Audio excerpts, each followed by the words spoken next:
r/AskReddit by Reddit. When did you realize your friend was toxic?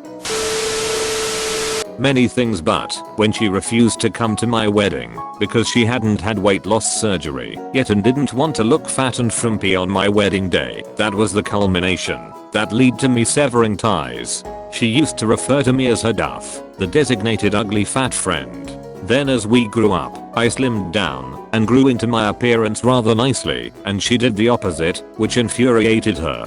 She tried to make up a dozen excuses as to why she couldn't be my maid of honor. She couldn't afford to travel to my wedding. I offered to pay for it all. She couldn't afford the dress, which I also paid for my bridesmaids' dresses. Then when she went on a very lavish and expensive trip to a resort and posted photos on Facebook, I called her out. That's when she said she didn't want to go and be in pictures because she was having gastric surgery and my wedding was too soon for her to be hot in my wedding line.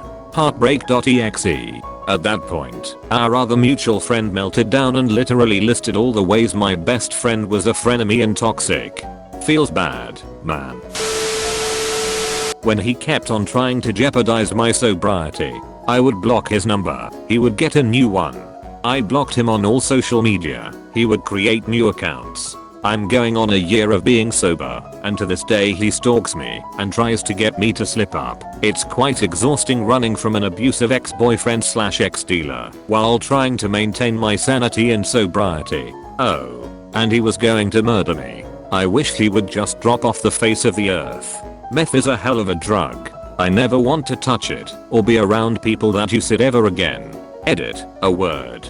Second edit, thank you all for the love and encouragement. I would just like to add that, yes, I'm in therapy, and yes, I also attend substance abuse group therapy, and no, I will not contact the authorities. When she threatened to hurt herself if I didn't do what she wanted, she asked me if she could sleep over at my house one night. I told her no, since I had grandparents visiting the next day. She continued and tried to convince me to let her. She said that if I let her, she would stop cutting, but if I didn't, it would be my fault if she died. I didn't let her. I ditched her the same year. She's still alive to this day, hopefully. She has a girlfriend and is moving out of town soon. Oh man. It always sucks to hear the "I'm going to die if not for you/you're the reason I'm not dead" bullcrap.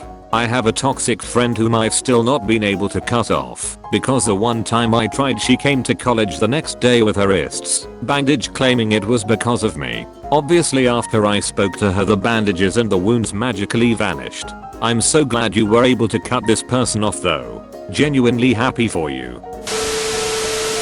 When she was so busy scrolling on her phone, stopping only to tell me that she couldn't be my therapist when I was pouring my heart out about some really difficult stuff. I chalked it up to her own mental health and a terrible method of delivery and tried to stay her friend. After, turns out, it's not just my hardships she doesn't care about. She wasn't excited about any of the great stuff in my life either.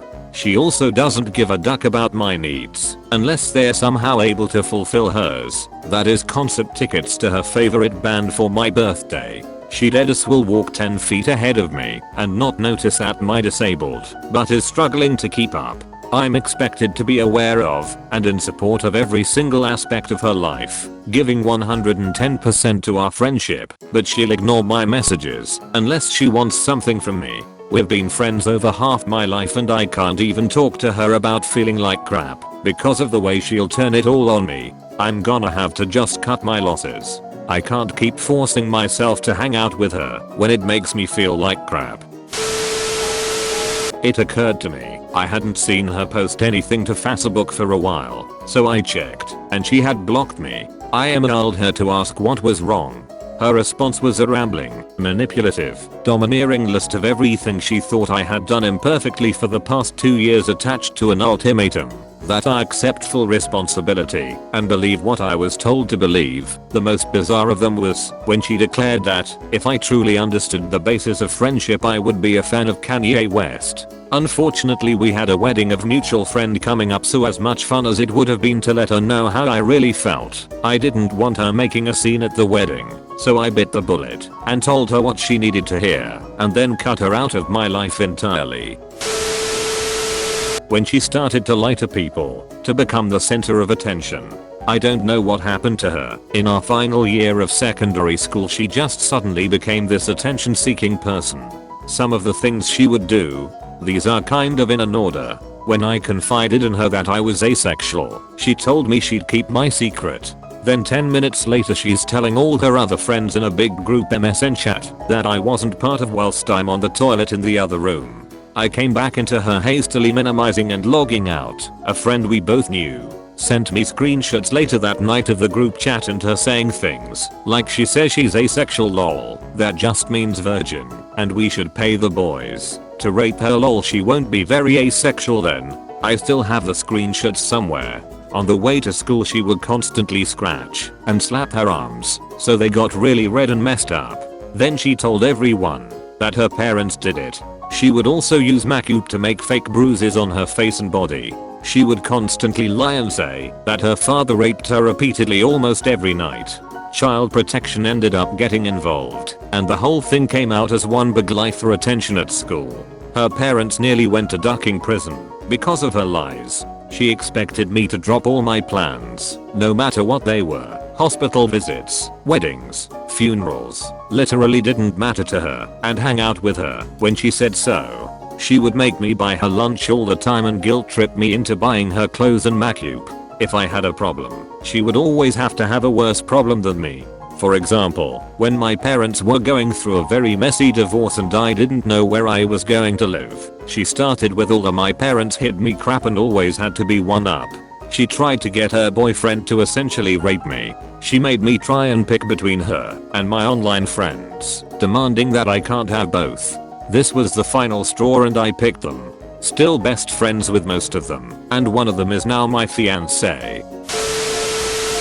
When I was injured and housebound for 4 months they went radio silence on me. Apart from a text message telling me it was my fault, I probably had a brittle bone disease if I break a bone aged under 30. Then later told me they didn't contact/check in on me on purpose as they don't like needy people.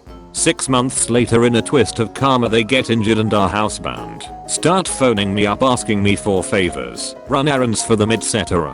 Which me being forgiving person, and for some reason wishing to keep the friendship alive I did, culminated in them taking a twisted delight in telling me how they had sent thank you flowers to a mutual friend who had popped in on them and how touched they were by their thoughtful gesture, not mentioning me who had basically run my self-rag driving this person around, fetching/buying them stuff, and generally trying to keep them happy and not wanting them to feel abandoned like I had. At that point it hit me like a ton of bricks. I wasn't a friend anymore, I was a groupie, unappreciated and not respected.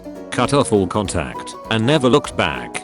There was lots of other incidents in the 2 years preceding this, such as them telling me my house was crap, Maya was no good, and they would never degrade themselves marrying someone who did their job, encouraging rifts between myself and my family. But I was drinking the Kool-Aid for a long time with this individual and the final straw was the above. We went through hell together. She was bulimic and hurting herself, and I was always supporting her even though I was anorexic and 80 pounds and my body was physically not functioning. I would never asked about myself. She would stay in my house and sleep over during 5th through middle school. I switched schools then. I went to her best friend's party, even though I do not like her at all. I went to her 15th. We hadn't talked in months or seen each other. I asked her to join my 16th, it was a small BBQ, and she said no, because she didn't want to force our friendship, because I was bullcrapping her. This is the first time I had fully offered her to do something, since we first met in 5th grade. We were in 10th grade. He smashed the back off my head with an ice block, putting that part of my brain under some trauma that has, since then, made it difficult to remember things on short term. Why did he do this? Because I defended my other good friend who he was shouting homophobic remarks towards for no apparent reason other than getting a reaction. He was always a bit on the violent side, easy to get ticked off, but it was that day where I found out what a psycho, and it was that day that started off the 6 years of constant bullying that lead me to where I'm today. This poophead was my best/only friend. That was the worst part. I honest to God wish any of this was a crap post. I had this best friend, Josh. Him and I grew up together. We've been friends since the 2nd grade. Him and I went through everything together.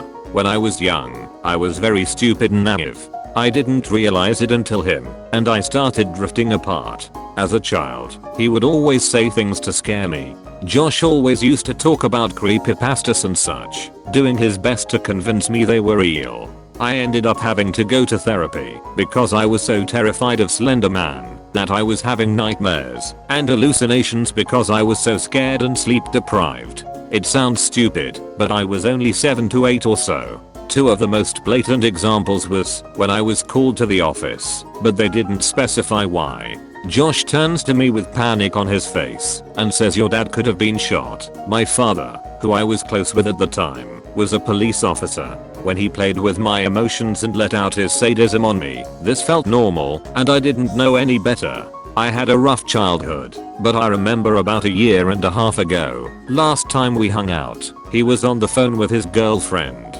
Apparently, she had cheated on him, and he was purposefully humiliating her and berating her. I wasn't in the next room. We were thigh to thigh on my bed playing Call of Duty, ducking losers, I know. I didn't know how abusive he was until I saw him take it out on other people, and since then we just haven't talked. Thank you for watching Reddit. Don't forget to like and subscribe for more r/AskReddit videos. Share your stories in the comments section below.